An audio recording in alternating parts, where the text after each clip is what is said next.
সাহেব, বিশিষ্ট সাংবাদিক, ডক্টর শিক্ষক এবং বিশিষ্ট সাহিত্যিক, শিশু সাহিত্যিক। এবং আমাদের এখনকার বক্তব্য The responsibility of Muslim Ummah in the light of Quran.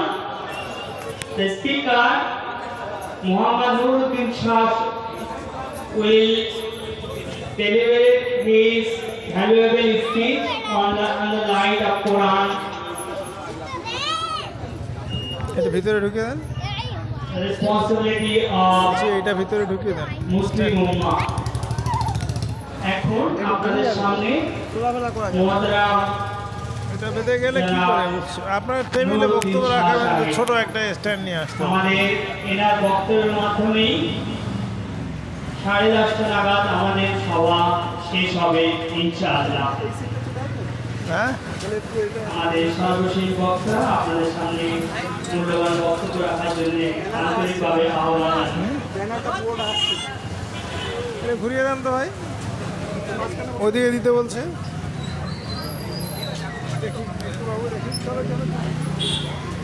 এইখানে বসতে হবে, তাই তো? হ্যাঁ, একটু মিনিট দেয় ফাঁকাটা।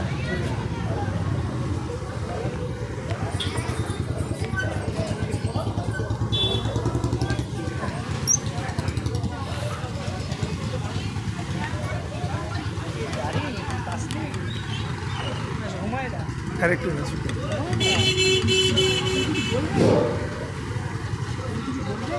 আসসালামু আলাইকুম রহমতুল্লাহ।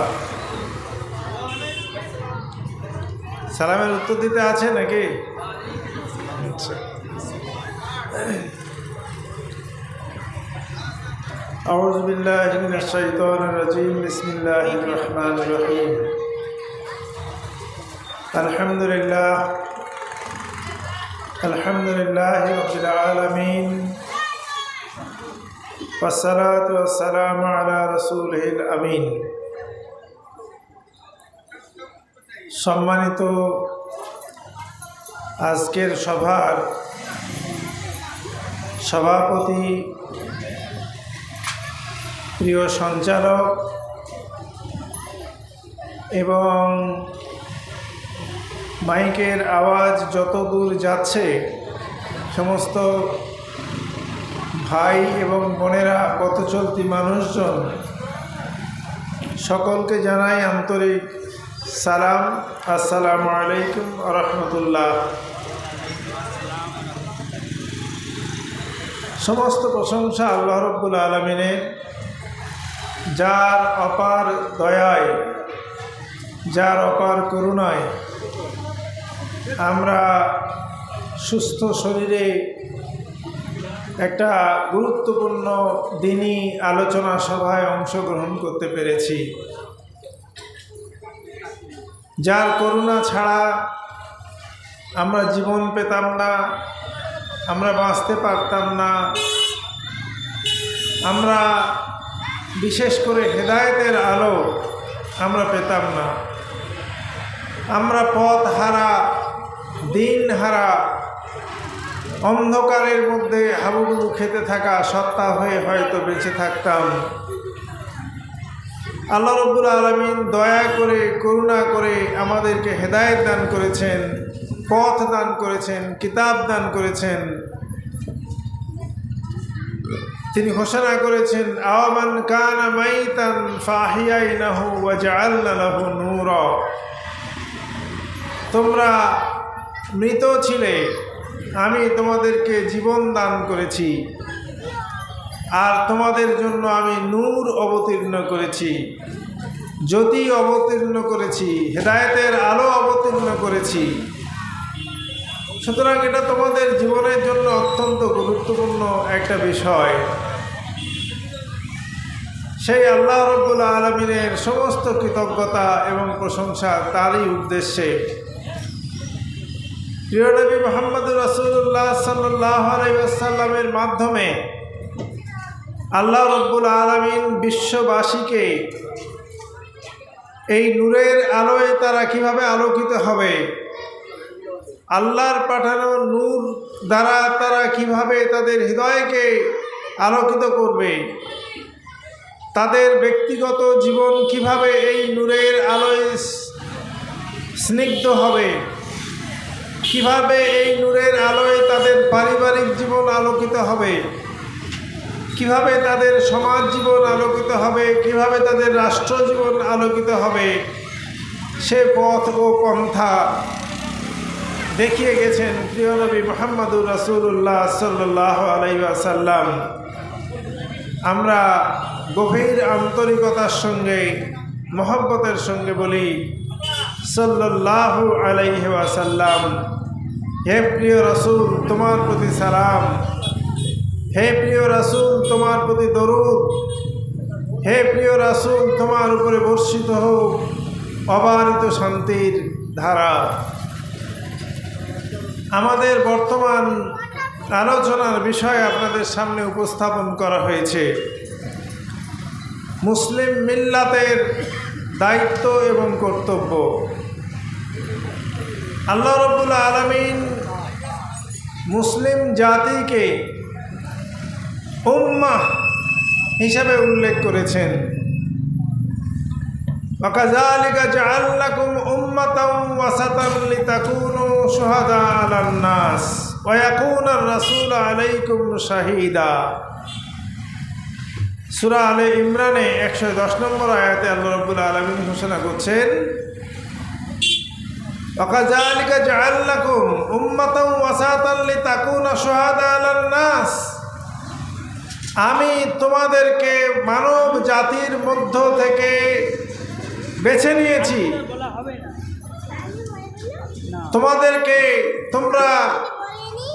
তোমাদেরকে মানব জাতির সামনে সাক্ষ্যদাতা রূপে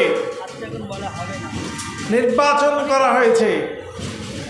তোমরা বিশ্ব মানব জাতির সামনে সত্যের সাক্ষ্যদাতা হিসেবে উত্থিত হবে, মানব জাতির পথ প্রদর্শক হবে। কুনতুম খায়রা উম্মাতিন উখরিজাত লিন-নাস। এখানে আল্লাহ রাব্বুল আলামিন উম্মাহ কথাটা ব্যবহার করছেন। কুনতুম তোমরা, খায়ের উত্তম, উম্মাহ জাতি। কুনতুম খায়রা উম্মাতিন উখরিজাত লিন-নাস, তোমাদেরকে খারিজ করা হয়েছে, বের করা হয়েছে মানব জাতির মধ্য থেকে মানব জাতির উদ্দেশ্যে। তোমাদের কাজ কি? তোমাদের কাজ হবে তা'মুরুনা বিল মারুফ ওয়া তানহাউনা আনিল মুনকার। তোমাদেরকে সমস্ত ভালো কাজের, মারুফ কাজের প্রতিষ্ঠাকারী এবং মুনকার বা খারাপ কাজের উৎসাদনকারী, খারাপ কাজ প্রতিহতকারী হিসাবে তোমাদের ভূমিকা পালন করতে হবে। আল্লাহ রাব্বুল আলামিন এই উম্মতের দায়িত্ব এবং কর্তব্য সম্পর্কে বলছেন, ওয়াসাতান লিতাকুনু শুহাদা আলান নাস। এই ওয়াসাত কথাটার মানে হচ্ছে কেন্দ্রবিন্দু। তারা হবে মানব জাতির কেন্দ্রবিন্দু। তাদেরকে আবর্তিত করে গোটা বিশ্ব মানবতা আবর্তিত হতে থাকবে। তাদেরকে আবর্তিত করে গোটা বিশ্বের সভ্যতা আবর্তিত হতে থাকবে। তারা হবে বিশ্ব মানবতার নিয়ন্ত্রক, তারা হবে বিশ্ব সভ্যতার নিয়ন্ত্রক।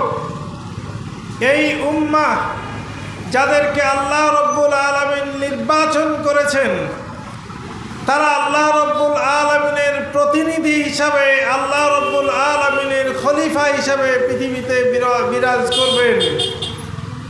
ওয়াইজ ক্বালা রাব্বুকা লিল মালাইকাতি ইন্নী জাইলুন ফিল আরদি খলিফা। আল্লাহ রাব্বুল আলামিন বললেন, যখন আমি সৃষ্টি করতে চেয়েছিলাম তোমাদেরকে, তখন ফেরেশতাদেরকে ডেকে বলেছিলাম যে পৃথিবীতে আমি আমার প্রতিনিধি নির্বাচন করতে চাই, প্রতিনিধি প্রেরণ করতে চাই, তাদেরকে সৃষ্টি করতে চাই। তো ফেরেশতারা আল্লাহ রাব্বুল আলামিনের সঙ্গে কি কথোপকথন করেছিলেন, আল্লাহ রাব্বুল আলামিন তাদেরকে কি তারবিয়ত দান করেছিলেন, তা আমরা কোরআনে পাই। আমাদের মূল আলোচ্য বিষয় আল্লাহ রাব্বুল আলামিন যে নামে আমাদেরকে সম্বোধন করলেন, সেই নামটা কি, তার মানেটা কি? এবং আল্লাহ রাব্বুল আলামিন ইব্রাহিম আলাইহিস সালামের মুখ থেকে এই উম্মাহকেও সম্বোধন করেছেন, হুয়া সাম্মাকুমুল মুসলিমিন, যিনি তোমাদের নাম দিয়েছেন মুসলিম। আবিকুম ইব্রাহিম, তোমাদের পিতা ইব্রাহিম। আমরা ইব্রাহিম আলাইহিস সালামকে জানি, তিনি মানব জাতির পিতা, যদিও সমগ্র মানব জাতির পিতা হচ্ছে আবুল বাশার। কে? হযরত আদম আলাইহিস সালাম। তারই বংশধর হযরত ইব্রাহিম আলাইহিস সালাম, এবং মুহাম্মদ সাল্লাল্লাহু আলাইহি ওয়াসাল্লাম ইব্রাহিম আলাইহিস সালামের বংশধর। তো ইব্রাহিম আলাইহিস সালাম আল্লাহর অনুগত বান্দাদেরকে নাম রাখলেন হুয়া সাম্মাকুমুল মুসলিমিন বলে। তাহলে এই মুসলিম উম্মাহ, এই মুসলিম জাতি, কোরআনে এদেরকে উম্মাহ হিসেবে উল্লেখ করা হয়েছে, মুসলিম হিসেবে উল্লেখ করা হয়েছে। মুসলিম কথাটার মানে হচ্ছে আত্মসমর্পণকারী, যারা আল্লাহর কাছে আত্মসমর্পণ করে, যারা সত্যের কাছে আত্মসমর্পণ করে, এবং আত্মনিবেদনকারী, যারা নিজেদেরকে বিলীন করে দেয়, উজাড় করে দেয় আনুগত্যের কাছে, আল্লাহর আনুগত্যের কাছে, রসুলের আনুগত্যের কাছে, ইসলামের আনুগত্যের কাছে, কোরআনের আনুগত্যের কাছে যারা নিজেদেরকে উজাড় করে দেয়, তারা মুসলিম। আর উম্মাহ কথাটার মানে আরো সহজ এবং ব্যাপক। আমরা মা বলি, আমাদের জননী, আমাদের জন্মদাত্রী, যিনি আমাদের জন্মদান করেন তাদেরকে আমরা কি বলি? মা বলি। আরবিতে বলা হয় উম্মুন। উম্মুন মানে কি? মা। আর উম্মাহ মানে কি? উম্মাহ কথাটা আসছে মা থেকে, উম্মুন কথা থেকে উম্মাহ কথাটা আসছে। উম্মাহ মানে জাতি। তাহলে কি দাঁড়ালো? যে জাতি মায়ের ভূমিকা পালন করে তাদেরকে বলা হয় উম্মাহ। গোটা বিশ্ব মানবতার মধ্যে মায়ের রোল প্লে করে যারা, মা কি রোল প্লে করে সংসারের মধ্যে? সমস্ত সংসারের শান্তি,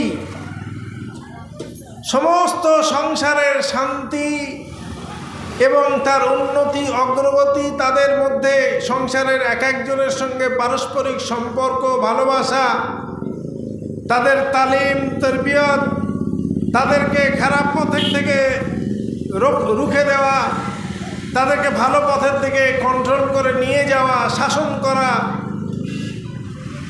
এ সমস্ত ভূমিকা পালন করতে হয় মাকে।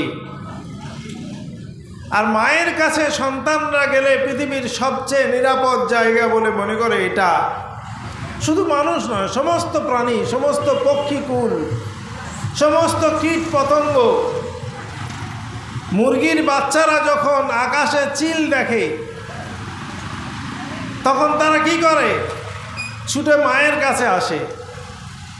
আর মা ডানা দুটো একটু উঁচু করে দিয়ে কক কক করে, বাচ্চারা মায়ের ডানার ভিতরে ঢুকে যায়, গিয়ে তারা ভাবে পৃথিবীর সবচেয়ে নিরাপদ জায়গায় আমরা পৌঁছে গেছি।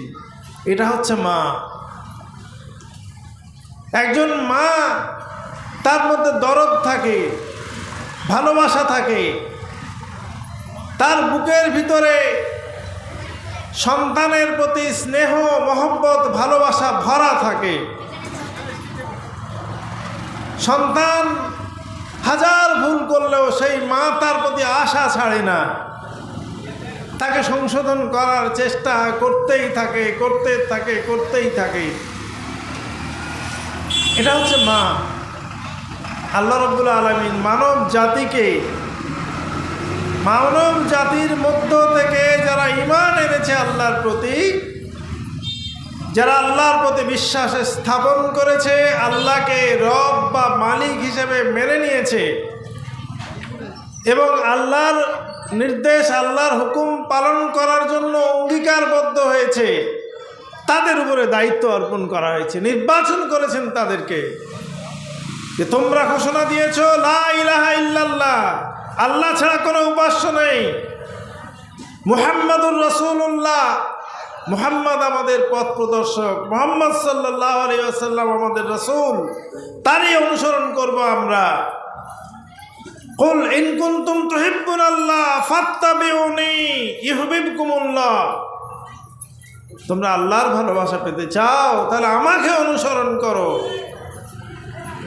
হে মানব জাতির মধ্যে থেকে ওই সকল মানুষ যারা আল্লাহর ভালোবাসার উদ্দেশ্যে মুহাম্মদ সাল্লাল্লাহু আলাইহি ওয়াসাল্লামের আনুগত্য করার শপথ গ্রহণ করেছো, হে মানব জাতির মধ্য থেকে ওই সকল মানুষ যারা পৃথিবীতে থেকে আল্লাহকে রব, মালিক এবং প্রভু হিসেবে স্বীকার করে নিয়েছো, যারা নিজেদেরকে ঘোষণা করেছো আত-তায়েবুন আল-আবেদুন, যারা ইবাদতকারী, আনুগত্যকারী, হুকুম পালনকারী, দাসত্বকারী হিসেবে নিজেদেরকে নির্বাচিত করেছো, আল্লাহর দাসত্বের শৃঙ্খলে নিজেদেরকে বন্দী করেছো।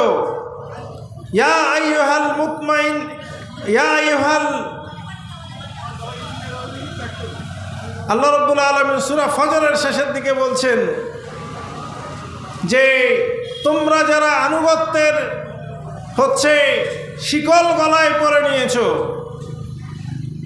তাদের জন্য আমি জান্নাতের পুরস্কার দেব। অর্থাৎ উম্মার পরিচয়ের সঙ্গে আল্লাহর বিধানের আনুগত্যের সম্পর্ক রয়েছে। তাদেরকে আল্লাহ রাব্বুল আলামিন উম্মাহ হিসেবে, খায়রে উম্মাহ হিসেবে নির্বাচন করেছেন।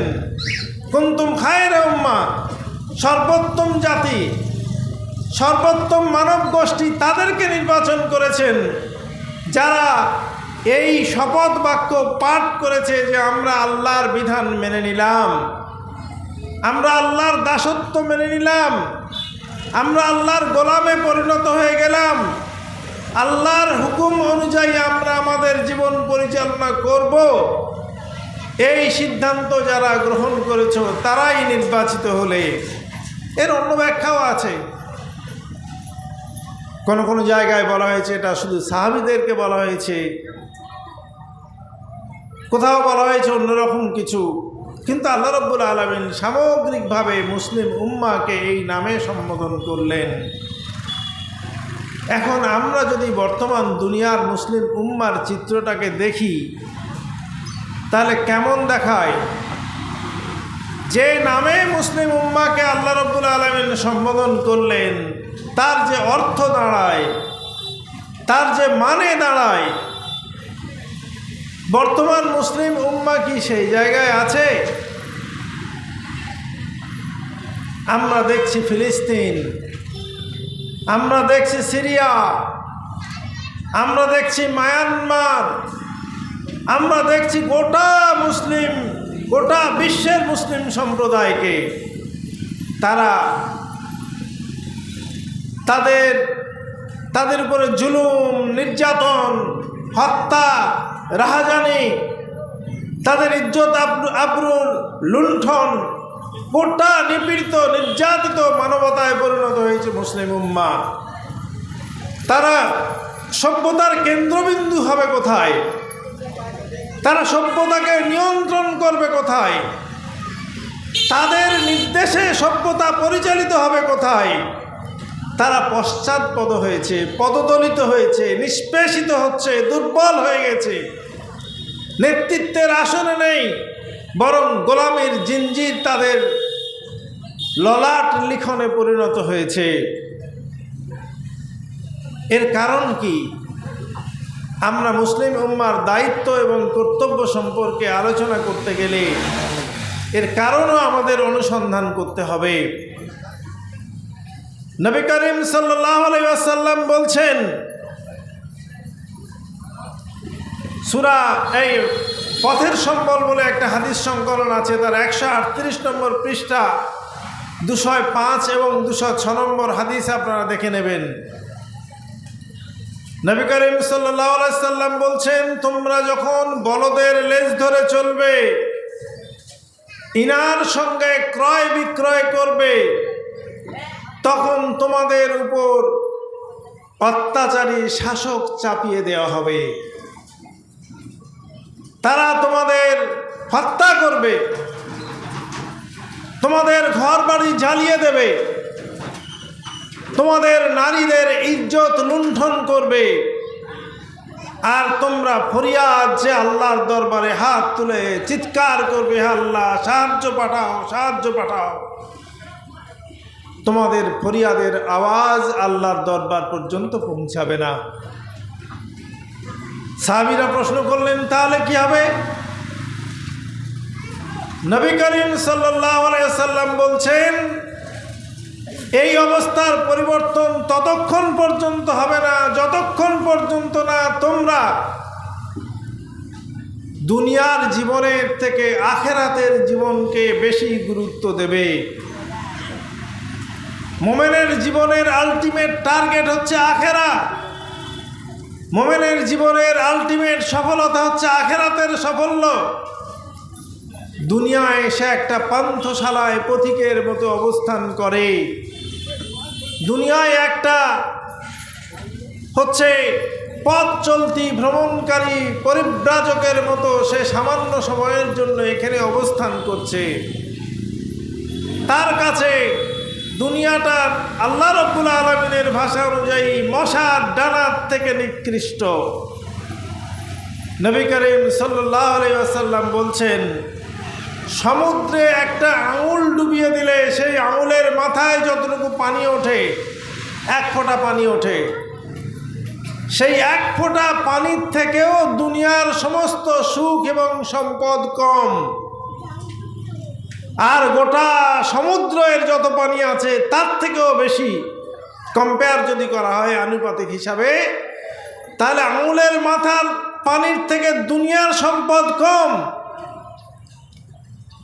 আর সমুদ্রের পানির যে পরিমাণ তার থেকেও আখেরাতের সম্পদ বেশি। আমার বান্দাদের মধ্যে থেকে মানুষ যখন আখেরাতের সম্পদকে গুরুত্ব দিতে শুরু করবে, তবেই তাদের উপর থেকে এই মুসিবত যাবে, তার আগে যাবে না। কাল্লা বাল তুহিব্বুনাল আজিলা ওয়া তাদারুনাল আখিরা। সমস্যার কোথাও নেই, সমস্যাটা হচ্ছে এই যে তোমরা আখেরাতের জীবনকে ভুলতে বসেছো, দুনিয়ার জীবনকে অগ্রাধিকার দিয়েছো। আলহাকুমুত তাকাসুর হাত্তা যুরতুমুল মাকাবির কাল্লা সাওফা তা'লামুন সুম্মা কাল্লা সাওফা তা'লামুন। তোমাদের সম্পদ লাভের প্রতিযোগিতা, আরো বেশি চাই, আরো বেশি চাই, আরো টাকা চাই, আরো অর্থ চাই, আরো বাড়ি চাই, আরো গাড়ি চাই, আরো সুখ চাই, আরো পোশাক চাই। এই যে জৌলুস, এই জৌলুস তোমাদেরকে সম্পদ অর্জনের প্রতিযোগিতা তোমাদেরকে কবরের মুখ পর্যন্ত নিয়ে যাবে। এটাই তোমাদের ধ্বংসের কারণ। কাল্লা বাল্লা তুহিব্বুনাল কাল্লা বাল্লা তুকরিমুনাল ইয়াতীম ওয়ালা তাহাজ্জুনা আলা তুআমিল মিসকিন। কখনো নয়, বরং তোমরা এই অপরাধটা সংগঠিত করেছো। তোমার কাছে টাকা থাকা সত্ত্বেও, তোমার কাছে সম্পদ থাকা সত্ত্বেও তোমরা এতিমদের প্রতি দেখভাল করনি, তোমরা মিসকিনদের সঙ্গে সদয় ব্যবহার করনি। তুমি মনে করেছো তোমার সম্পদ তোমার জন্য, শুধু তোমার। আল্লাহ বলেছেন যে না, ও সম্পদ তোমার নয়। মুমিনের জান এবং মাল আমি জান্নাতের বিনিময়ে খরিদ করে নিয়েছি, এটা তার কাছে আমানত। যখন তুমি এই আমানতের খেয়ানত শুরু করলে, তখন আল্লাহ রাব্বুল আলামিন তোমার উপরে অত্যাচারী শাসক চাপিয়ে দিলেন। তুমি সংশোধন না হওয়া পর্যন্ত তোমার উপর থেকে অত্যাচারী শাসক সরবে না। আজকের গোটা দুনিয়া জুড়ে মুসলমানদের উপরে অত্যাচারী শাসক, তারা চেপে বসেছে। সমস্ত দুনিয়া জুড়ে মুসলমানরা অত্যাচারিত হচ্ছে, নিপীড়িত, নির্যাতিত হচ্ছে। প্রিয় ভাইরা, আমরা যখন মুসলিম উম্মার এ অবস্থা দেখলাম, আমরা এবার গোটা বিশ্বের দিকে একবার চোখ বুলিয়ে দেখি। আমাদের অনেককেই তো আমরা আস্ফালন করতে দেখি। আমরা একটা মাইক হাতে পেলে, আর এখন ইউটিউব আছে, বিশাল শক্তি আমাদের। আমরা এত দেশ, এত সংখ্যা, এত শক্তি আমাদের, কিন্তু আমরা কি, আমাদের দায়িত্ব কী ছিল, আমাদের কর্তব্য কী ছিল, আমরা করছি কি, আমাদের কি করা উচিত ছিল, আর আমরা কি করছি, এ বিষয় সম্পর্কে আমরা কখনো কি ভেবে দেখেছি? প্রকৃতপক্ষে আমরা যারা মুসলিম বলি, সত্যি সত্যিই কি আমরা মুসলিম? সত্যি সত্যিই কি আল্লাহ রাব্বুল আলামিন আমাদেরকে খায়রা উম্মাহ হিসেবে নির্বাচন করেছেন? একবার যদি পরিসংখ্যানের দিকে আমরা নজর বুলাই, তাহলে দেখতে পাব এই গোটা বিশ্ব 51 কোটি স্কোয়ার কিলোমিটারের পৃথিবী। 51 কোটি স্কোয়ার কিলোমিটার। 155টা ভারতবর্ষের মতো দেশ হলে এই পৃথিবীটা পূরণ হবে। ভারতবর্ষের এই প্রান্ত থেকে ও প্রান্ত, আসাম থেকে আর কাশ্মীর, কাশ্মীর থেকে কন্যাকুমারিকা, এই যে বিশাল বড় ভূখণ্ড, বিশ্বের বড় বড় দেশগুলোর মধ্যে একটা এই ক্ষুদ্র ভারতবর্ষ। এই রকম 155টা ভারত হলে তবে পৃথিবী হবে। এই পৃথিবীতে বসবাস করে কত মানুষ? প্রায় 8 কোটি মানুষ এখানে বসবাস করে। আমরা বলি আমরা সংখ্যায় অনেক। 800 কোটি, 800 কোটি মানুষ, 800 crores, 800 কোটি মানুষ এখানে বসবাস করে। আমাদের ভারতবর্ষে কত মানুষ বসবাস করে? 140। বড্ড বেশি হয়ে যাচ্ছে না? হ্যাঁ, আচ্ছা, 150 কোটি ধরি, তাহলে অনেক একটা বড় সংখ্যক মানুষ ভারতবর্ষে বাস করে। এই বিশ্বে 800 কোটি মানুষের মধ্যে মুসলমান সংখ্যায় কত? 30 কোটি। হ্যাঁ, 200 কোটি, 200 কোটি, 1/4। পৃথিবীর 1/4 নামে মুসলমান। আইপিএস নজরুল ইসলাম সাহেব একটা সমাবেশ, একটা সিম্পোজিয়াম বা আলোচনা চক্র ডেকেছিলেন, মুসলমানদের উন্নতি কী করে করা যায়। তাতে একজন উঠে বললেন, আপনি মুসলমানদের উন্নতি করবেন, আপনি তো ইসলামই মানেন না, আপনি তো নামাজে পড়েন না, আপনি কিছুই করেন না, আপনি মুসলমানদের কি উন্নতি করবেন? উনি তখন ব্যাখ্যা দিয়ে বললেন, যাদের আরবিতে নাম রাখা হয় তারা মুসলমান। কি বুঝলেন? যেহেতু আমার নাম নজরুল ইসলাম, সুতরাং আমি মুসলমান। নামাজ পড়িনি, তো কী হয়েছে? তো এই শুধু যাদের আরবিতে নাম রাখা হয় তাই ধরে বিশ্বে মুসলমানের সংখ্যা 200 কোটি। আর খ্রিস্টানদের সংখ্যা কত? হ্যাঁ, 230 কোটি। খুব বেশি পার্থক্য নেই। মেজরিটি হচ্ছে খ্রিস্টান সম্প্রদায়, আর তারপরের ধাপে আছে মুসলিম সম্প্রদায়, তারপরে আছে হিন্দু, বৌদ্ধ, আদার্স অন্যান্যরা, সব মিলিয়ে তাহলে 230 কোটি আর 200, তাহলে 430। বাকি থাকে কত? 370 কোটির মতো মানুষ অন্যান্য সম্প্রদায়ে, অন্যান্য ধর্মে বসবাস করে। এটা হচ্ছে পিকচার। কিন্তু আমরা যাদেরকে, অন্যান্য ধর্মের ব্যাপারে আমি আলোচনা করতে চাই না, যাদেরকে উম্মাহ বলা হচ্ছে, আল্লাহ রাব্বুল আলামিন যাদের সম্পর্কে বললেন, কুনতুম খায়রা উম্মাহ হুয়া সাম্মাকুমুল মুসলিমিন বলে ইব্রাহিম আলাইহিস সালাম যাদেরকে চিহ্নিত করলেন, তারা কোন দেশে কেমন মুসলমান, সেই দেশের পরিচিতি দেখলেই বোঝা যাবে। আমরা গর্ববোধ করি না যে আমাদের কাতার আছে, কুয়েত আছে, সৌদি আরব আছে, আরব আমিরাত আছে, বিশ্বের বড় বড় মুসলিম দেশগুলো আছে, 57টা মুসলমান দেশ, তাদের ওআইসি আছে। এই যে আরব দেশগুলো, কাতার, কুয়েত, আরব, মরক্কো, আমিরাত, সিরিয়া, জর্ডন, তারা তাদের দেশের সংবিধানে বা তাদের দেশের পরিচিতিতে লিখেছে যে তারা হচ্ছে king of Saudi Arabia, king of Jordan. ইসলামে খেলাফতের কথা আল্লাহ রাব্বুল আলামিন বলেছেন, আমি পৃথিবীতে খলিফা পাঠিয়েছি। নবী করিম সাল্লাল্লাহু আলাইহি ওয়াসাল্লাম তার ওফাতের পরে আল্লাহর পাঠানো বিধান অনুযায়ী যারা রাষ্ট্র পরিচালনা করবেন তাদেরকে খলিফা হিসেবে উল্লেখ করেছেন। কিন্তু আমাদের মুসলিম আরাবিয়ান মুসলিম রাষ্ট্রগুলো, তারা আর খেলাফত সেখানে নেই। তারা কিংডম চালু করেছে, তারা রাজতন্ত্র চালু করেছে। রাজার ছেলে রাজা, প্রিন্স সুলাইমান, প্রিন্স সালমান, রাজপুত্র সালমান বলা হচ্ছে। তাহলে কি করে হলো? মুসলিম কি করে হলে তুমি?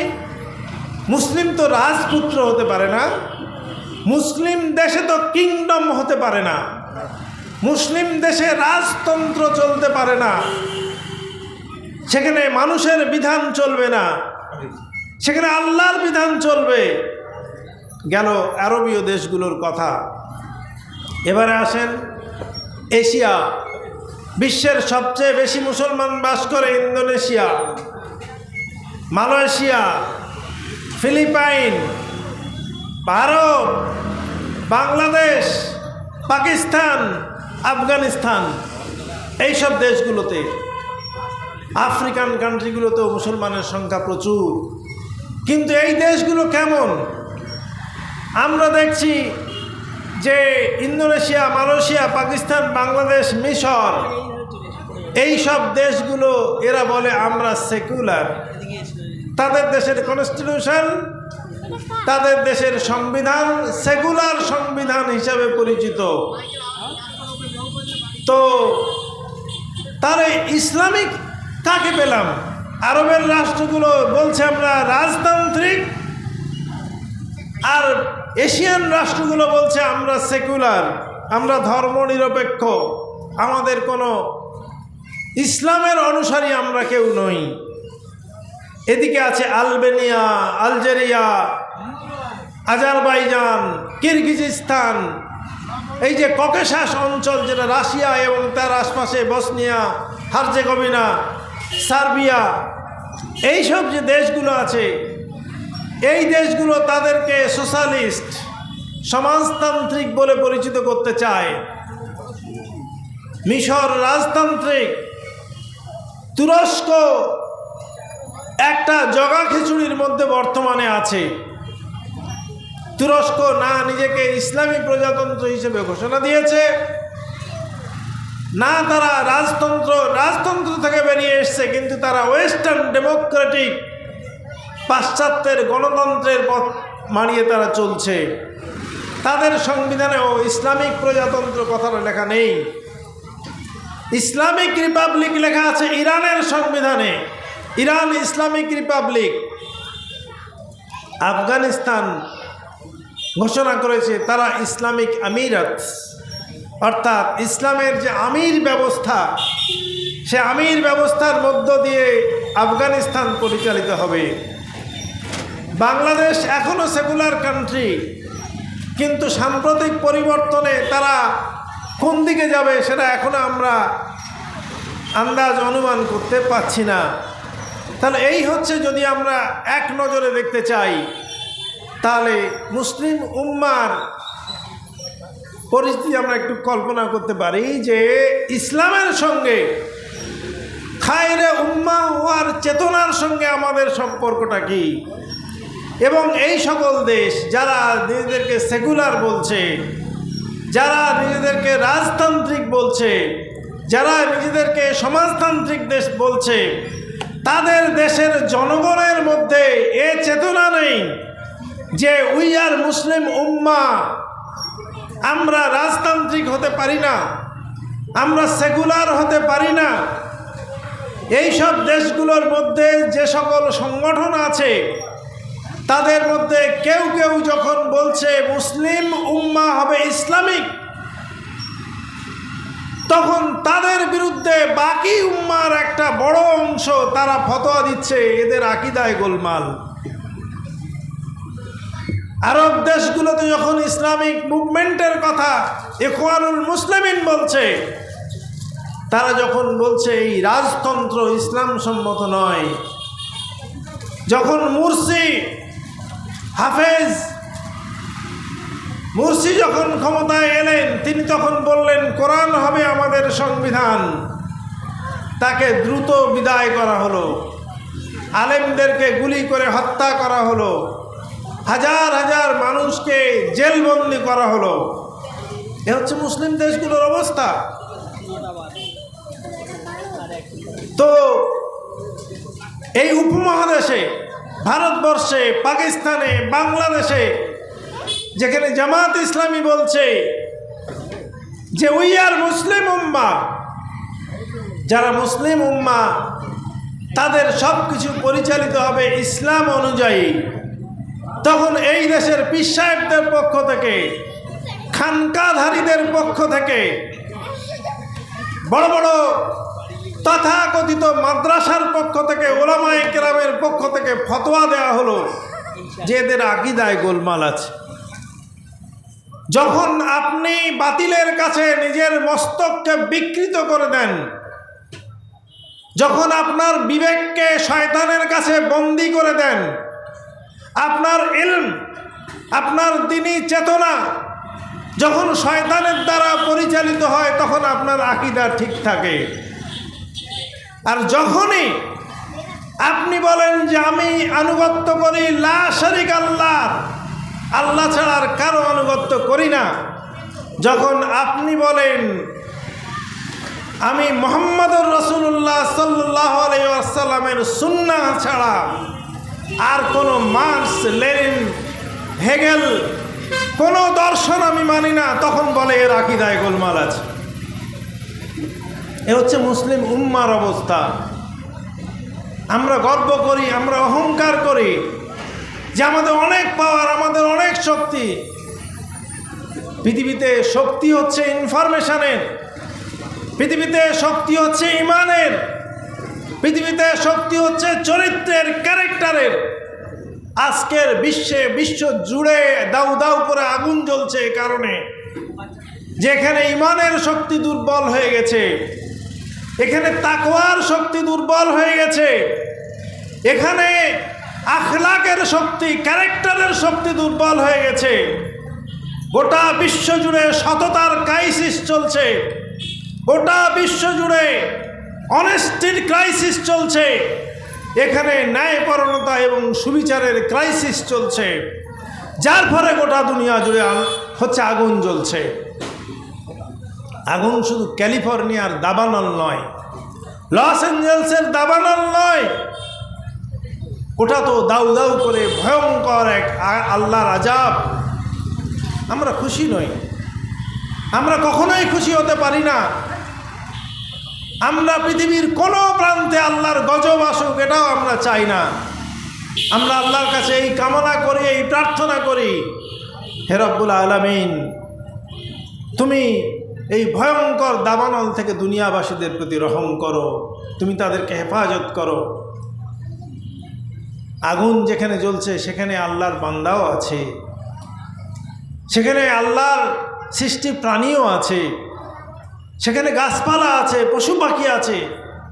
আল্লাহর গজব কখনো মানুষের জন্য কল্যাণকর হয় না। আমরা আল্লাহর গজব থেকে বাঁচার জন্য সকলেই দোয়া করব। অনেকে উৎফুল্ল প্রকাশ করেছে, আনন্দ প্রকাশ করেছে যে গাজায় ওরা বোম ফেলে গাজাকে নির্মূল করেছে, এখন আল্লাহর আযাব সহ্য করো। এটা অন্যায়, চূড়ান্ত অন্যায়। গাজার প্রতি, ফিলিস্তিনিদের প্রতি, সিরিয়ার প্রতি ইসরায়েল যে বর্বরতা দেখিয়েছে বিশ্বের ইতিহাসে, সে ক্ষমা পাওয়ার যোগ্যই নয়। বেঞ্জামিন নেতানিয়াহুকে ক্ষমা করা যায় না, ইসরায়েলি ইহুদি জায়নবাদী শক্তিকে ক্ষমা করা যায় না। কিন্তু আল্লাহ রাব্বুল আলামিন তার দায়িত্ব নেবেন, তিনি এই অপরাধীদেরকে বিচার করবেন। আমরা এ নিয়ে আনন্দ উৎফুল্লে ফেটে পড়তে পারি না। আমরা দুটোকেই কন্ডেম করি। আমরা ফিলিস্তিনের অপরাধের বিরুদ্ধে ময়দানে নামি, ইসরায়েলের প্রতিবাদ করি, আর আল্লাহর কাছে প্রার্থনা করি, হে আল্লাহ, দুনিয়া, ফিলিস্তিন, ইসরায়েল, সিরিয়া সহ সমস্ত মানুষের জীবনের নিরাপত্তা দান করো, সমস্ত মানুষের মনে শান্তি দান করো। আজকের আমরা ক্যালিফোর্নিয়ার আগুন দেখতে পাচ্ছি, কিন্তু গোটা দুনিয়া জুড়ে মানুষের ঘরে ঘরে তো আগুন জ্বলছে, মানুষের মনে মনে আগুন জ্বলছে, কলিজা জ্বলে যাচ্ছে। মানুষের মনের মধ্যে শান্তি নেই, সংসারে সুখ নেই, স্বামী স্ত্রীতে মহব্বত নেই, ভাইয়ে ভাইয়ে ভালোবাসা নেই, বন্ধুতে বন্ধুতে বিশ্বাস নেই। কোথায় বিশ্বাস, কোথায় আস্থা? সর্বত্র এক অবিশ্বাসের পরিবেশ। আমাদের দেশ খাস করে যেখানে অবিশ্বাসের চাষ করা হচ্ছে, যেখানে হিংসা এবং ঘৃণা বিদ্বেষ পরিকল্পিতভাবে ছড়ানো হচ্ছে, এই দেশ সাম্যের দেশ, শান্তির দেশ, সম্প্রীতির দেশ। এখানে দিবে আর নিবে, মিলাবে মিলিবে, যাবে না ফিরে। এই ভারতের মহামানবের সাগর তীরে হেথায় আর্য, হেথায় অনার্য, হেথায় দ্রাবিড় চীন, সব হুন্দল পাঠান মোগল, এক দেহ হল লীন। এটা সেই দেশ, এটা রবীন্দ্রনাথের দেশ, এটা কাজী নজরুলের দেশ, এটা নেতাজি সুভাষচন্দ্র বসুর দেশ, এটা বিবেকানন্দের দেশ। আজকের শাসক সম্প্রদায় বিবেকানন্দকে যুবকদের আইকন হিসেবে প্রচার করছে, কিন্তু বিবেকানন্দ যে কথা বলেছিলেন তাতে এরা কর্ণপাত করছে না। বিবেকানন্দ বলেছিলেন, চণ্ডাল ভারতবাসী আমার ভাই, মুচি ভারতবাসী আমার ভাই, সে আমার অঙ্গ, ম্লেচ্ছ ভারতবাসী আমার ভাই, সমস্ত ভারতের জনগণ, সমস্ত ভারতের মানুষ আমার ভাই, আমার অঙ্গ। তাদেরকে একভাবে বুকের মধ্যে টেনে নেওয়ার মধ্যেই ভারতের কল্যাণ, ভারতের উন্নতি। আজকের ভারতবর্ষের শাসক সম্প্রদায় বিবেকানন্দের এই আদর্শ ত্যাগ করেছে। তারা শুধু মুসলমানদের প্রতি ঘৃণা, বিদ্বেষ, ইসলামোফোবিয়া ছড়িয়ে দিয়ে গোটা ভারতবর্ষকে ছারখার করে দিতে চায়। ভারতবর্ষের 20 কোটি মুসলমানকে তারা ঘর ছাড়া করে, তারা এই দেশ থেকে উৎখাত করে তবেই নাকি তারা শান্তি পাবে। এর নাম শান্তি? আমি আপনাদেরকে স্পষ্টভাবে কথা ঘোষণা করে দিতে চাই, পৃথিবীতে কোনো দেশের সুখ এবং শান্তি, উন্নতি ও অগ্রগতি হিংসা ঘৃণা দিয়ে হয় না। উন্নতি অগ্রগতি বিশ্বস্ততার মধ্যে আছে, ভালোবাসার মধ্যে আছে, উদারতার মধ্যে আছে, সকলকে আপন করে বুকের মধ্যে টেনে নেওয়ার মধ্যে আছে। সঠতার মধ্যে নেই, প্রবঞ্চনার মধ্যে নেই। লোককে তুমি ঠকাবে, তাদেরকে প্রবঞ্চিত করবে, তার মধ্যে নেই। আজকের যে পথে আমাদের শাসক সম্প্রদায় হাঁটছে, আমরা মনে করি এটাই ভারতবর্ষকে ধ্বংসের দিকে ঠেলে দেওয়ার জন্য যথেষ্ট। প্রকৃতপক্ষে এই দেশের উন্নতি যদি করতে হয়, তাহলে এদেশের যত মানুষ আছে, হিন্দু, মুসলিম, শিখ, খ্রিস্টান, নানা ভাষা, নানা মত, নানা পরিধান, বিবিধের মাঝে যে মহান মিলনের দৃশ্য ভারতবর্ষে আছে, আমাদের দেশের সংবিধান যে ইউনিটি ইন ডাইভার্সিটির কথা বলে, সেই ইউনিটি ইন ডাইভার্সিটির আদর্শকে গ্রহণ করতে হবে। সেই ইউনিটি ইন ডাইভার্সিটি, বৈচিত্র্যের মধ্যে ঐক্যের চেতনাকে জাগ্রত করতে হবে। এদেশের ফুল বাগানে হরেক রকম ফুল ফুটে থাকবে, সাদা ফুল থাকবে, হলুদ ফুল থাকবে, লাল ফুল থাকবে, সেখানে সুগন্ধিযুক্ত ফুল থাকবে, ছোট ফুল থাকবে, বড় ফুল থাকবে, নানান ফুলের সমাহারে এই ভারতবর্ষ গড়ে উঠবে। এর নাম ভারতবর্ষ। আমাদের যে মোদি সাহেবরা, তারা মনে করেছে মুসলমানরা এদেশে এক হাতে কোরআন আর এক হাতে অস্ত্র নিয়ে দেশ দখল করে নিয়েছে, কখনোই নয়। খোদ বিবেকানন্দ তাদের নীতি আদর্শের বিরোধিতা করেছে। বিবেকানন্দ বলেছেন, কেউ যদি মনে করে হিংসার মাধ্যমে ভারতবর্ষের অর্ধেক জনগণ, তৎকালীন সময়ে প্রায় অর্ধেক ছিল, যখন বিবেকানন্দ বলছেন ভারতবর্ষের বিশাল সংখ্যক জনগণ জবরদস্তি তাদেরকে ধর্মান্তরিত করা হয়েছে, তাহলে তারা মূর্খের স্বর্গরাজ্যে বাস করছে। ভারতবর্ষের জন্য ইসলাম একটা আশীর্বাদ স্বরূপ এসেছিল।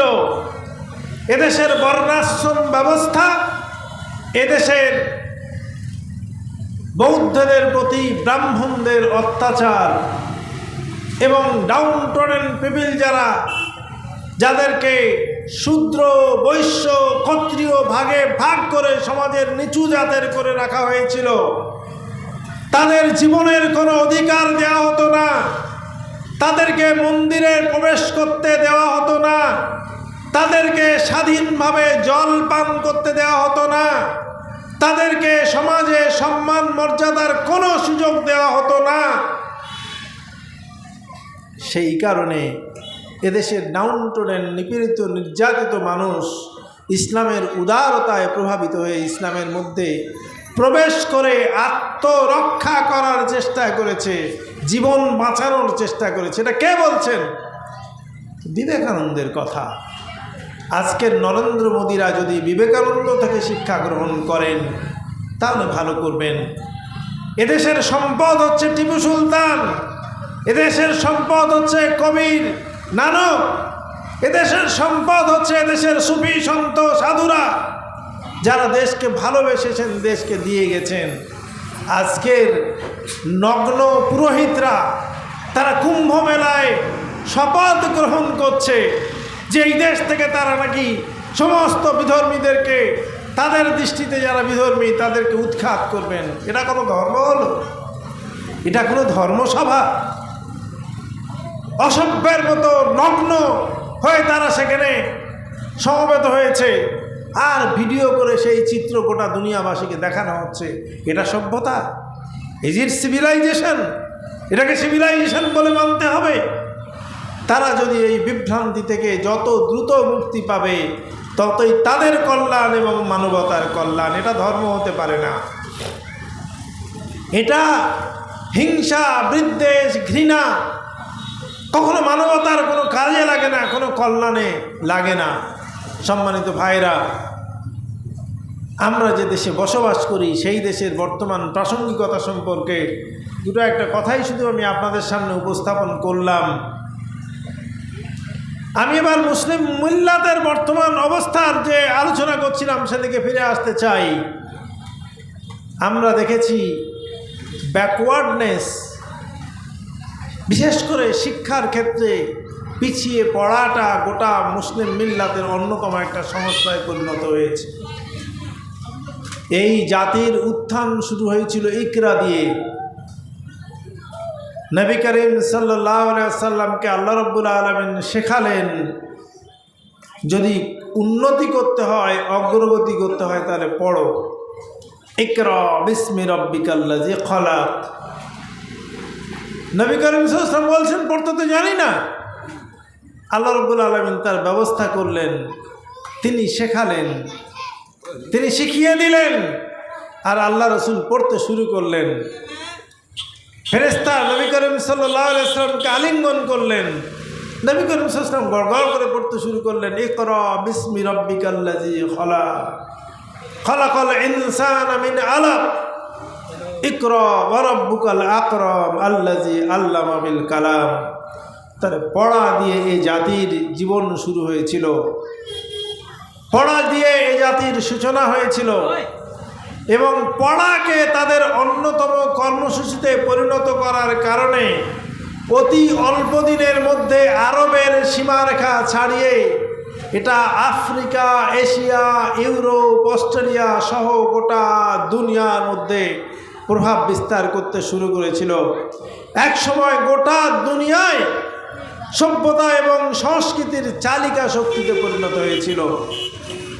আজকে মুসলমানরা পড়া ছেড়ে দিয়েছে। বিশ্বের যত ইউনিভার্সিটি আছে তার তালিকা যদি আমরা গ্রহণ করি তাহলে আমরা দেখতে পাবো যে বিশ্বের কোনো বড় ইউনিভার্সিটির তালিকায় মুসলিম দেশের কোনো ইউনিভার্সিটি নেই। আমাদের সবচেয়ে বড় ইউনিভার্সিটি জামিয়া আল আজহার, বিশ্বের ইউনিভার্সিটি র্যাঙ্কিংয়ে তার র্যাঙ্ক হচ্ছে 1300, অর্থাৎ তার আগে 1200 ইউনিভার্সিটি রয়েছে। কিং সৌদ ইউনিভার্সিটি, তার র্যাঙ্ক হচ্ছে 1153, এটাই সবচেয়ে আগে মুসলমানদের 1 নম্বর ইউনিভার্সিটি। যদি আপনারা বলেন যে মুসলমানদের পয়সা নেই, তারা গরিব, তারা ভালো শিক্ষা প্রতিষ্ঠান গড়ে তুলতে পারেনি, সেই জন্য তাদের শিক্ষা অগ্রগতি হয়নি, কথাটা সম্পূর্ণ ভুল। কেননা গোটা বিশ্বের মধ্যে ইনফ্রাস্ট্রাকচার তৈরির ক্ষেত্রে, বিল্ডিং তৈরির ক্ষেত্রে সবচেয়ে দামি বিল্ডিং কোন বিশ্ববিদ্যালয়ের? সেটা হচ্ছে সৌদি আরবের কিং সৌদ বিশ্ববিদ্যালয়ের। বিশ্ববিদ্যালয় তো শিক্ষা প্রতিষ্ঠান, সেখানে তার পিলার সোনা দিয়ে বাঁধালে কি জাতির উন্নতি হবে? সাদ্দাম হোসেনের পায়খানার প্যানগুলো সোনা দিয়ে তৈরি করা ছিল। আচ্ছা, সোনার পায়খানায় বসে পায়খানা করলে কি পায়খানা ভালো হবে? কি ধরনের মেন্টালিটি? জাতি কোথায় গেছে? পায়খানার প্যান তৈরি করছে সোনা দিয়ে, বিশ্ববিদ্যালয় তৈরি করছে সুন্দর পরিকাঠামো দিয়ে, লেখাপড়া নেই। তার আগে 1000 বিশ্ববিদ্যালয় আছে, তার থেকে বেশি ভালো লেখাপড়া হয়। তো আমরা কেন পিছিয়ে, তা তো বোঝাই যাচ্ছে আমাদের শিক্ষার অবস্থা দেখে। আমাদের ভারতবর্ষের মধ্যে আলিগড় মুসলিম ইউনিভার্সিটি আছে, যার র্যাঙ্ক হচ্ছে 1153। আমরা ওরে বাবা, আমাদের জামিয়া মিল্লিয়া আছে, আমাদের আলিগড় আছে, কত পিছিয়ে, কত পিছিয়ে। তার থেকে অনেক আগে ইউরোপ এবং আমেরিকার বড় বড় শিক্ষা প্রতিষ্ঠানগুলো তৈরি হয়েছে। তারাই গোটা বিশ্বকে নিয়ন্ত্রণ করে, তারাই বিজ্ঞান শেখে, তারাই টেকনোলজি শেখে, তারাই গবেষণা করে, তাদের গবেষণার ফসল আমরা ভোগ করি। তো শিক্ষা দীক্ষায় আমরা পিছিয়েছি, এটা একটা বড় হচ্ছে মুসলিম মিল্লাতের সংকট। আলহামদুলিল্লাহ, আমি 10 বছর আগে যখন এই বিষয়টা অনুসন্ধান করেছিলাম, তখন বিশ্বের বেশিরভাগ দেশ, মুসলিম দেশগুলোর মধ্যে বেশিরভাগই তারা স্বাক্ষর দেশ ছিল না। পৃথিবীতে একটাও 100% মুসলিম স্বাক্ষর দেশ ছিল না। কিন্তু আলহামদুলিল্লাহ এখন বেশিরভাগ দেশ, ইরান, সৌদি আরবিয়া, তুরস্ক, এইসব দেশগুলো সম্পূর্ণ স্বাক্ষর দেশে পরিণত হয়েছে। শুধু তাই নয়, আমাদের ভারতবর্ষ, ইন্দোনেশিয়া, পাকিস্তান, বাংলাদেশ, এসব দেশগুলোতেও সাক্ষরতার হার বেড়েছে। খাস করে আমাদের ভারতবর্ষের মুসলমানদের মধ্যে কোয়ালিটি এডুকেশনের ক্ষেত্রে তাকিদ বেড়েছে। তারা বড় বড় মিশন তৈরি করছে, স্কুল তৈরি করছে, বিজ্ঞান শিখছে, বিজ্ঞান শেখায় গুরুত্ব আরোপ করেছে, মেডিকেল সায়েন্স পড়ছে, টেকনোলজি পড়ছে, কম্পিউটার নিয়ে পড়াশোনা করছে। কিছুটা হলেও তাদের মধ্যে চেতনা ডেভেলপ করেছে। আমাদের ওলামারা এতদিন ফতোয়া দিয়েছিল যে বিজ্ঞান পড়াটা দুনিয়াদারি। আল্লাহ রাব্বুল আলামিন বলছেন, ইন্না ফি খালকিস সামাওয়াতি ওয়াল আরদ ওয়াখতিলাফিল লাইলি ওয়ান নাহার ওয়াল ফুলকিল্লাতী তাজরি ফিল বাহর বিমা ইয়ানফাউন নাস। মানব জাতির মধ্যে যারা বিচক্ষণ, যারা বুদ্ধিমান, তাদের জন্য শিক্ষা রয়েছে এই সব জিনিসগুলোতে। এই আকাশের সৃষ্টি সাম্রাজ্য, তার থেকে যে বৃষ্টি বর্ষিত হয়, সেই বৃষ্টিতে নদী, সমুদ্রে ভাসমান যে জাহাজ, যে জলযান, এসবের মধ্যে আল্লাহর অফুরন্ত নিদর্শন রয়েছে। রব্বানা মা খালাকতা হাযা বাতিলা। হে আল্লাহ, হে রব, হে রহমান, তুমি বেকার বেকার এইগুলো সৃষ্টি করনি। বেকার সৃষ্টি করার দোষ থেকে তুমি পবিত্র। সুতরাং বিজ্ঞান চর্চা করা, জ্ঞান গবেষণা করা, এটা ইমানের অঙ্গ, এটা ইবাদত। আজকের মুসলিম মিল্লার কিছুটা হলেও সে বিষয়ে চেতনা জাগ্রত হয়েছে। আমরা দেখছি মুসলিম মিল্লাতের খুব বড় একটা সমস্যা হচ্ছে আত্মকুন্দল, মজহাবি লড়াই। আমরা আমাদের মসজিদকেও আল্লাহর ঘরে পরিণত করতে পারিনি। মসজিদটাকে হানাফিদের ঘর করা হয়েছে, মসজিদটাকে আহলে হাদিসদের ঘর করা হয়েছে, মসজিদটাকে বেরেলিদের ঘর করা হয়েছে। মসজিদের সামনে কোন লজ্জায় আমরা লিখে রাখি, মসজিদের ইমাম রাখার বিজ্ঞাপনে কোন লজ্জায় আমরা বলি যে আমরা অমুক মজহাবের ইমাম চাই, অমুক মজহাবের অমুক মসলকের মসজিদ, এটা অমুক লোকরা ঢুকলে মসজিদ পবিত্র করার জন্য ওয়াশ করা হয়, ধুয়ে ফেলা হয়। এটা জাতির লজ্জা। আমরা মসজিদে মসজিদে লড়াই করি, আমরা মাযহাবে মাযহাবে লড়াই করি। আমরা যদি একটু সিরিয়াসলি চিন্তা করি তাহলে দেখা যাবে আমাদের কারো ঈমান নেই, সবাই কাফের। কেননা আমি ওকে কাফের বলছি, ও আমাকে কাফের বলছে। আমরা দুজনেই যদি সত্যবাদী হই তাহলে দুজনেই কাফের। কেউ তো ঈমানদার নেই গোটা দুনিয়ায়। কোন মসলকের লোক অন্য মসলকের লোকদেরকে ঈমানদার বলতে ভয় পাচ্ছে। এটা হচ্ছে মিল্লাতের একটা সংকট। আপনারা কলকাতায় যাবেন, মসজিদের গায়ে বোর্ড দিয়ে লেখা আছে মুসলমানও ওয়াহাবিও সে বাঁচো। এবার নিচে দেওয়া আছে ওয়াহাবিদের নাম। ফুরফুরাওয়ালারা মনে করে আমরা পিওর ইমানদার, বেরেলিদের মসজিদে যাক, সেখানে তাদের মসজিদে লেখা রয়েছে ওই পীর সাহেব কাফের, জামাত ইসলামী কাফের, এসআইও কাফের, এদের থেকে বাঁচতে হবে। কে বাঁচবে? সবাই তো কাফের হয়ে গেল। তাহলে এই যে আমরা নিজেদের মধ্যে নিজেদের সংকীর্ণতার দোষে আমরা দুষ্ট হয়ে গেছি। ইজতেহাদ করা, মুস্তাহিদদের প্রতি বিশ্বাস স্থাপন করা, মুস্তাহিদদের ইজতেহাদকে মেনে নেওয়া, তাদের জ্ঞান গবেষণাকে শ্রদ্ধা করা, পড়াশোনা করা, জানা বোঝা একান্ত কর্তব্য। কিন্তু একজন মুস্তাহিদের অনুসরণ করি বলে আরেকজন মুস্তাহিদকে বাতিল বলে দেব, এটা গ্রহণযোগ্য হতে পারে না। আমি হানাফি মজহাব মানি বলে আমি অন্য মজহাবের লোকদের বলবো বাতিল।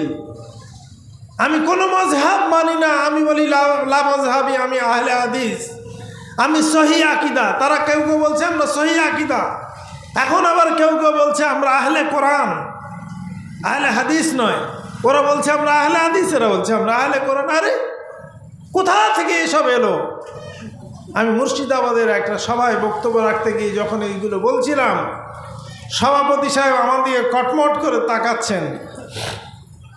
আমি বলি আমার কথাটা আপনাদের খারাপ লাগছে। যত বিতর্কিত মাসলা তৈরি হয়েছে, যা নিয়ে আমরা বিতর্ক করি, এর ইজাফা হচ্ছে, বাড়ছে না কমছে?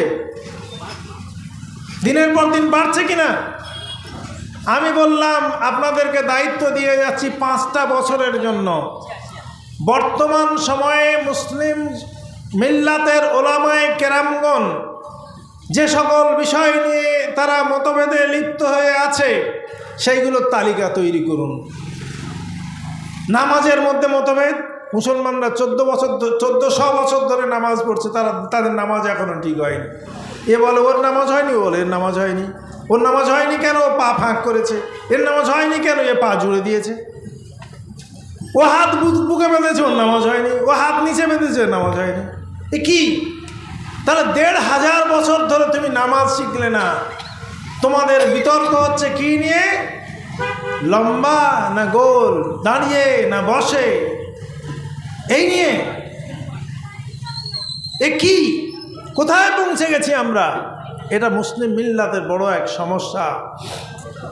তা আমি বললাম 5টা বছরের জন্য আপনারা তালিকাভুক্ত করুন, আর 5 বছরের পর যদি কোনো এ বিষয়ে এজাফা না হয় তাহলে আপনারা মনে করবেন আমার কথা ভুল, আপনাদের কথাটাই ঠিক। নতুন নতুন মসলা আসছে।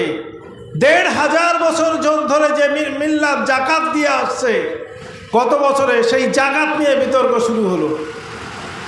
জাকাত নিয়ে বিতর্ক শুরু হলো, ফিতরা নিয়ে বিতর্ক শুরু হলো। বললো নতুন মসলা আসছে ফিতরা, টাকায় দেওয়া যাবে না। এতদিন ছিল অর্ধ সা না 1 সা, এখন বলছে না টাকায় দেওয়া যাবে না, খেজুর দিতে হবে, খেজুর দেওয়া যাবে না, গম দিতে হবে, গম দেওয়া যাবে না, অমুক দিতে হবে, তমুক দিতে হবে। এ কি?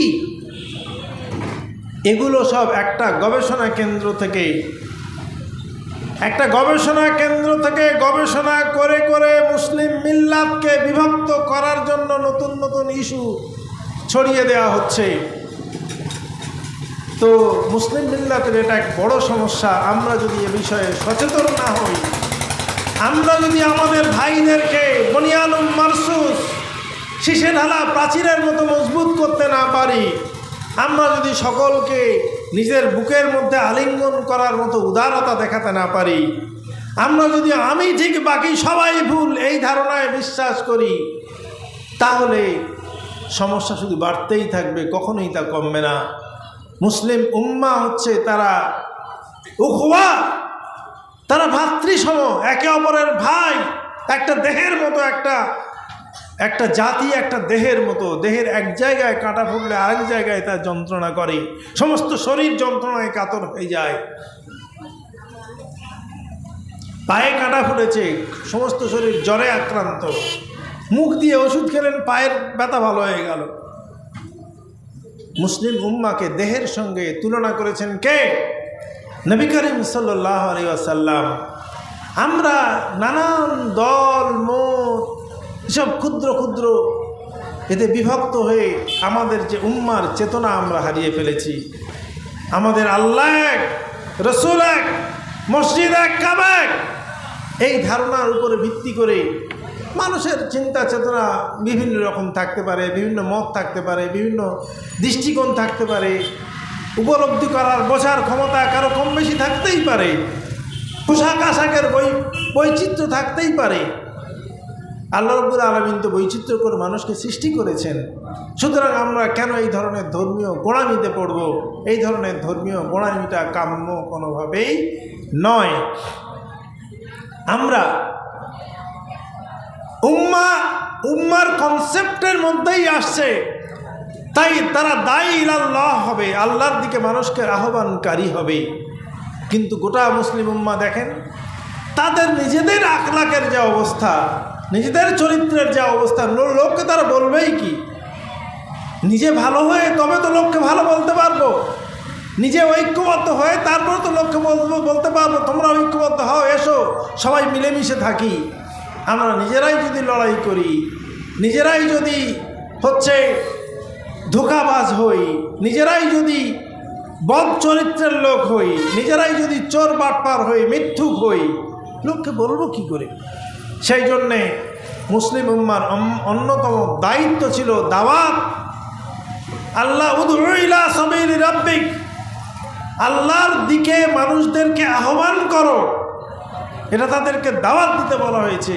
সেই দাওয়াতের কাজ আমরা ভুলে বসে আছি। অবশ্য সবাই নয়, আল্লাহর কিছু বান্দা অবশ্যই দাওয়াতের কাজ করছেন এবং তার প্রতিক্রিয়া আমরা লক্ষ্য করতে পারছি। আজকের কলিম সিদ্দিকী সাহেবকে জেলে থাকতে হচ্ছে, তিনি দাওয়াতের কাজ করছিলেন। কিন্তু একা কলিম সিদ্দিকী নয়, একা ইকবাল মোল্লা নয়, একা জামাত ইসলামী নয়, সমস্ত মুসলিম উম্মাকে মানব জাতির সামনে ইসলামের আলোকে সুস্পষ্ট করতে হবে। ইসলাম যে আলো, এই বিশ্বের ঘনীভূত অন্ধকারকে দূর করার জন্য এই আলোকে উপস্থাপন করতে হবে। আজকের আমরা নিজেরাই অন্ধকারে হাবুডুবু খাচ্ছি। এই আলো আমরা আমাদের ঘরে জুজদানে বেঁধে তাকে তুলে রেখে নিজেরাই অন্ধকারে হাবুডুবু খাচ্ছি। কাল্লাইল ওই জন্যে বলেছিলেন যে ইসলাম নূর, কিন্তু মুসলমানরা ওই নূরের চারদিকে কালো পর্দা হয়ে বিরাজ করছে, যার ফলে ইসলামের আলো আর বাইরে আসতে পারছে না। তারা প্রথমে মুসলিম সমাজের কালো পর্দাকে ছিন্ন করতে হবে, খান খান করে কেটে ফেলতে হবে, ইসলামের আলোয় তাদের নিজেদেরকে আলোকিত হতে হবে। তারপরে এই আলোর ছটা অন্য সমাজে পড়বে, তারা উপকৃত হবে, তারা আলোকিত হবে। প্রিয় ভাইরা আমার, মুসলিম উম্মার একটা বড় সমস্যা হচ্ছে তারা পরনির্ভরশীল। তারা সবসময় প্যাসিভ মানসিকতা, নিজেদের দায়িত্ব এবং কর্তব্য যেটা তাদের খুব শক্তভাবে পালন করা উচিত ছিল, তারা সে দায়িত্ব গ্রহণ করতেই রাজি নয়। তারা সব সময় মনে করে যে তাদের হয়ে কাজটা অন্য কেউ করে দেবে। তারা শিক্ষা দীক্ষায় পিছিয়ে, তাদের স্কুল তৈরি করে দেবে কে? মমতা ব্যানার্জি। তাদের অর্থনৈতিক উন্নতি করে দেবে কে? সরকার, কাউন্সিলর তাপস চ্যাটার্জি। তারা দিনরাত তাদের পিছনে ছুটছে, নিজেদের কোনো পরিকল্পনা, নিজেদের কোনো উন্নয়ন, নিজেদের কোনো কিছুই চেষ্টা তাদের মাথায় নেই। গোটা দুনিয়ার মুসলমানরা কি ভাবছে? আমরা মার খাচ্ছি, আমাদেরকে বাঁচাবে কে? আমাদের অস্ত্র ধরার কোনো দরকার নেই, আমাদের আত্মরক্ষার করার কোনো দরকার নেই। ঈসা আলাইহিস সালাম এসে বাঁচাবে, ইমাম মেহেদী আসবে, তবেই আমরা বাঁচব। মুসলিম জাতি এরকম হওয়ার কথা ছিল না। তারা তো নিজেদেরকে রক্ষা করা তো দূরের কথা, গোটা বিশ্বকে রক্ষা করার দায়িত্ব তাদের উপরে। কোথাও কোনো মানুষ নির্যাতিত হলে, কোথাও কোনো মানুষের প্রতি অবিচার হলে প্রথম ঝলসে উঠবে কে? ইমানদার। আল্লাহ রসুল বলছে, কোথাও কোনো অন্যায় দেখলে তোমাকে ঝলসে উঠতে হবে, তোমাকে প্রতিবাদে মুখর হতে হবে, তোমাকে রুখে দিতে হবে সেই অন্যায়। যদি তুমি শক্তিশালী না হও, দুর্বল হও, তাহলে চিৎকার চেঁচামেচি করে লোক জড়ো করো। যদি তাও না পারো, ঘৃণা করো অন্তত। আর এটাই ইমানের দুর্বলতম শেষতম জায়গা। এরপরে আর কোনো ইমান বলে কোনো জায়গা থাকতে পারে না। অন্যায়ের সঙ্গে আপোষ করা আর মুসলমান একসঙ্গে থাকতে পারে না। আজকের আমরা সংখ্যায় কত দেখলাম না? আমরা 230 কোটি না 200 কোটি, 200 কোটি। আমরা 200 কোটি মানুষ ইন্তজার করছে ইমাম মেহেদী কবে আসবে তার জন্যে। 200 কোটি মানুষ, 50, 60, 70টা দেশ, তাদের সংগঠন, তারা অপেক্ষা করছে কখন ঈসা আলাইহিস সালাম আসবে, পাহাড়ের উপর দিয়ে নামবে, নেমে আর সব মুসলমান যুবকদেরকে নিয়ে লড়াই করবে আর সব জালেমদের শেষ করবে। এই অপেক্ষায় তারা বসে আছে। এই ভাবনাটাই রং কনসেপ্ট, এটা ইসলামী কনসেপ্ট নয়। ইসলাম তোমাকে এই মানসিকতা পোষণ করতে বলেনি। আজকের এই রোগ আক্রান্ত হয়েছে গোটা মুসলিম মিল্লাতের উপরে, মুসলিম জাহানের উপরে। সুতরাং আমি আমার আলোচনার শেষ পর্যায়ে চলে আসতে চাই। আমাদের দৃষ্টিভঙ্গির পরিবর্তন করতে হবে। আমরা যে আমাদের টাকা পয়সা খরচ করছি, আমাদের টাকা নেই তা নয়, আর আমরা খরচ করি না তাও নয়। আমরা ভুল পথে খরচ করছি বেশি। আপনার রোগ হয়েছে, রোগের প্রপার ওষুধ, প্রপার চিকিৎসা হলেই তবে তো রোগটা সারবে। আপনি ডাক্তারও দেখাচ্ছেন, চিকিৎসাও করাচ্ছেন, পেটের অসুখ হয়েছে, তো আপনি চলে যাচ্ছেন হাড়ের ডাক্তারের কাছে। হাড়ের ডাক্তার বলছে, আরে তুমি পেটের ডাক্তারের কাছে যাও। তুমি বলছো, আরে ভাই তুমি যাও, একটা দিয়ে দাও না। হাড়ের ডাক্তার আপনাকে অন্য ওষুধ দিয়ে দিয়েছে, আপনি তাই খাচ্ছেন আর ভাবছেন যে আপনার রোগ সেরে যাবে। তার কখনো হয়? আপনি খরচ তো করলেন, আপনি ডাক্তারের কাছে গেলেন, খরচ করলেন, পকেটের পয়সা বেরিয়ে গেল, আপনার ওষুধ খাওয়া হলো, কিন্তু রোগটা কি সারবে? রোগ সারবে না। তো মুসলিম উম্মাহ তারা যে মোটর সাইকেলে চলছে, সেই মোটর সাইকেলের সামনের চাকা বাস্ট হয়ে গেছে, আর তাড়াতাড়ি করে তার পিছনের চাকাটা পাল্টে নেওয়ার চেষ্টা করছে। পিছনের চাকা পাল্টে নিলে মোটর সাইকেল যাবে? যদি সামনের চাকা গোলমাল হয়ে থাকে, তাহলে যে জায়গায় গোলমাল হয়েছে সেইটাকে ঠিক করতে হবে। আমাদের গোলমাল হয়েছে আমাদের নিয়তে, আমাদের গোলমাল হয়েছে আমাদের আদর্শে, আমাদের গোলমাল হয়েছে আমাদের বিশ্বাসে, আমাদের আকীদায়। এই জায়গাটা ঠিক না করে আমাদের এডুকেশন সিস্টেম নেই, আমাদের বড় বড় ইনস্টিটিউশনরা তৈরি করতে পারেনি, রিসার্চ সেন্টার তৈরি করতে পারেনি। আমরা জলসা করছি লক্ষ লক্ষ টাকা খরচ করে, লক্ষ নয় এখন কোটি টাকা খরচা করে। 1 কোটি টাকা খরচা করে জলসায় হুজুরদের, বক্তাদের, আমাদের মতো অভাগাদের নিয়ে গিয়ে সারা রাত জলসা করে, মিলাদ করে, মাহফিল করে 1 পয়সাও লাভ হয় কি?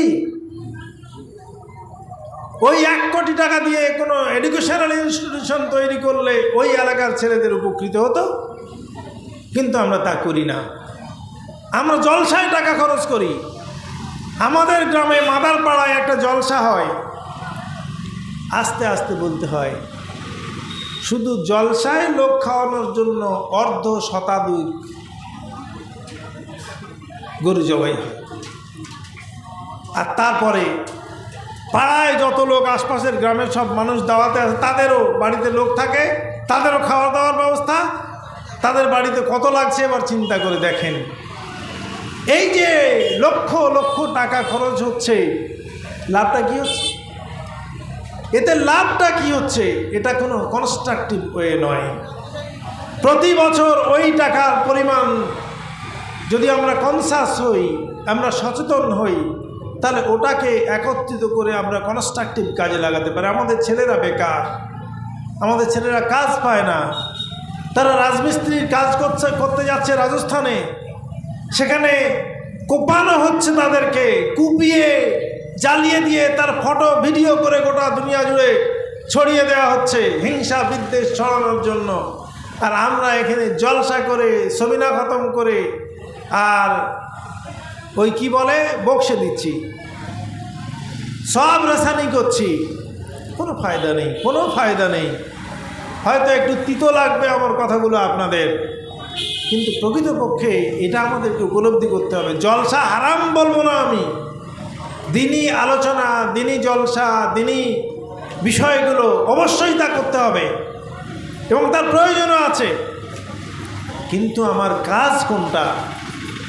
আমি সন্তানের বিবাহ দিচ্ছি, আমার কন্যার বিবাহ দিচ্ছি, ছেলের বিবাহ দিচ্ছি, সেখানে বিয়ের মজলিসে আমরা খরচ করছি লক্ষ লক্ষ টাকা। আর যখন একটা এডুকেশনাল ইনস্টিটিউশন, একটা শিক্ষা প্রতিষ্ঠান, একটা গরিব মেধাবী ছেলে, তার পড়াশোনা বন্ধ হয়ে যাচ্ছে, আমার কাছে টাকা নেই, 20 টাকা দিচ্ছি তাকে।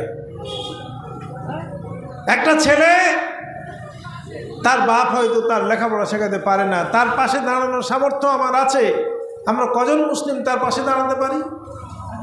আমরা 20 টাকা দিয়ে, 10 টাকা দিয়ে, চাঁদা দিয়ে তাকে ভিক্ষাবৃত্তির পথে ঠেলে দিয়ে দায়িত্ব খালাস করি।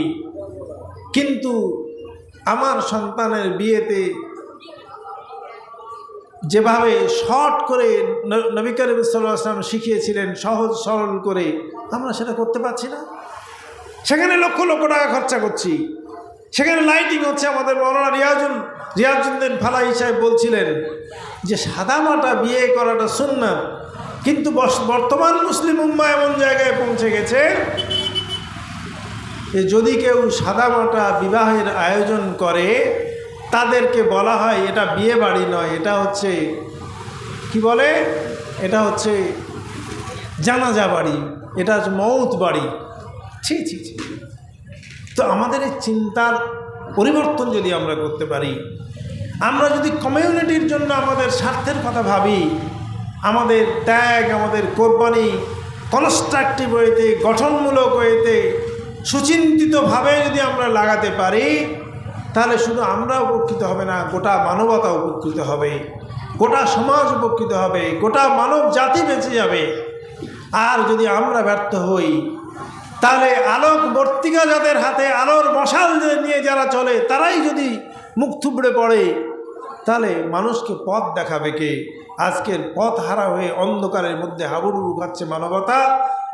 মুসলিম উম্মা কুনতুম খায়রা উম্মা উখরিজাত লিন-নাস।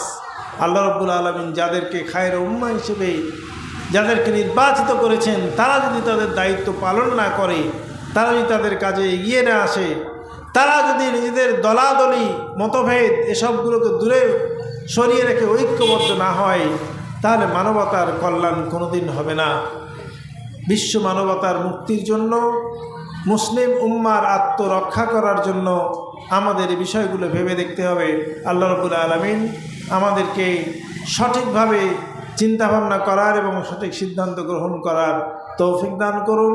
আমিন। ওয়া আখিরু দাওয়ানা আলহামদুলিল্লাহি রাব্বিল আলামিন।